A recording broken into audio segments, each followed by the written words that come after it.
and thanks for visiting Just the Best Parts. I'm SP, and I'm back in the chair where I celebrate Star Wars culture and fandom with quick, thoughtful content infused with sonic and visual delight. Today, I'm breaking down the 3 best parts of the Skeleton Crew season finale, Episode 8, The Real Good Guys. Thanks, everybody. You're all amazing. It's been one hell of a ride, and I just want to say one last time, I call claimsies. It's time to Star Wars.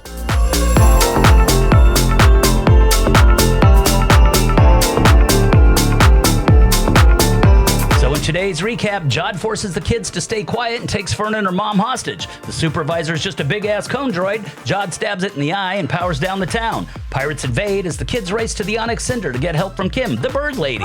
Kids and parents bond. Jod is still a dick. Neil fires the turbo laser and KB comes in clutch, getting the SOS out to the New Republic before crashing. Jod is defeated. The shields go down. The New Republic shows up. Pirates get explodey. All the kids survive, and Wim dreams of taking to the stars.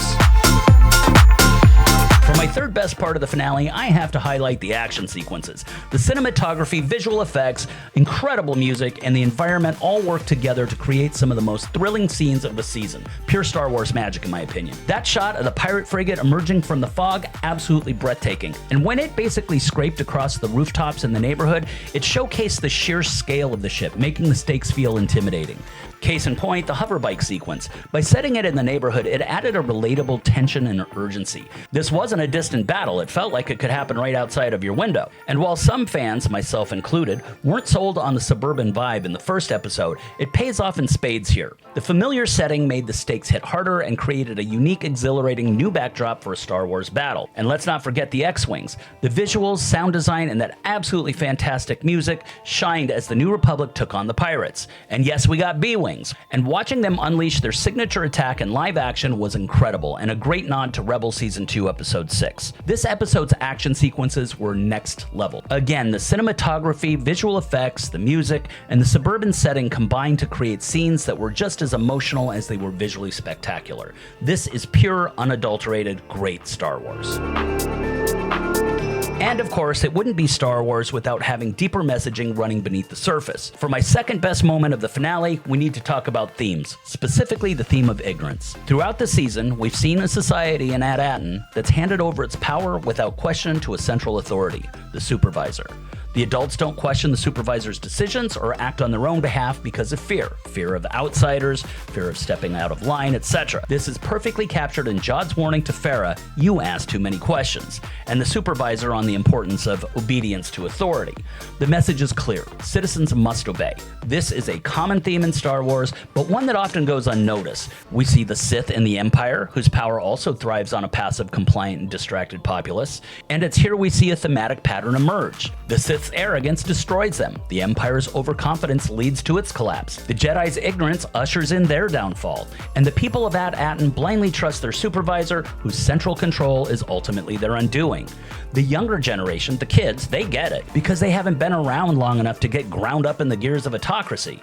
They want a better future, and we see this in Wim, Fern, and the others. This is so well illustrated when after Farah and Wendell finally start listening to their kids and act in the benefit by destroying the barrier. This is a literal and symbolic moment. The people step out of the darkness of ignorance and into the light of awareness. Only then can they see clearly enough to take charge of their own lives. It's a new world of possibilities, and that's why this theme resonates so deeply.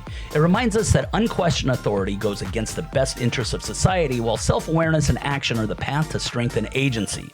Star Wars has always been at its best when it reflects real-world struggles, and that's why this is my second best part. And finally, my pick for the best part of the finale is the question, where do we go from here? The episode left us with some intriguing unanswered questions, some big, some small, but all interesting. First, what happened to Jod? We're left to assume he escaped, but how? The pirate ship went down, so is he stranded on At-Aten? If not, how does he get off-world? It's a question that could open up some interesting possibilities. Then there's At-Aten itself. Now that the secret's out, what happens to the people? How do they adjust after living generations behind an artificial barrier, isolated and controlled? The finale hints at a larger story here. Was the destruction of the other planet the result of a civil war? Did one faction fight to take down the barrier while another clung to the control of the supervisor? This adds a fascinating layer to the lore and brings up the question about unintended consequences.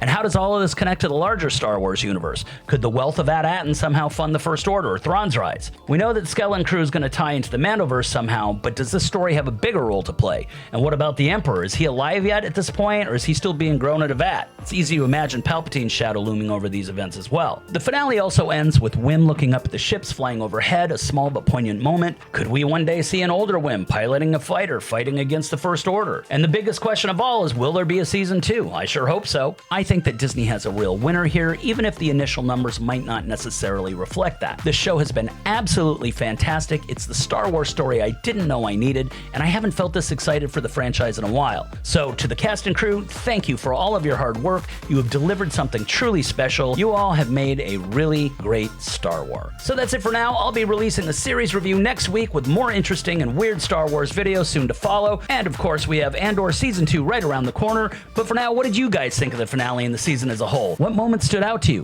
What worked? What didn't? Drop your comments below. I love reading them. So that's it for me. Thanks so much for watching. I hope you enjoyed the content. Until next week, take care, and as always,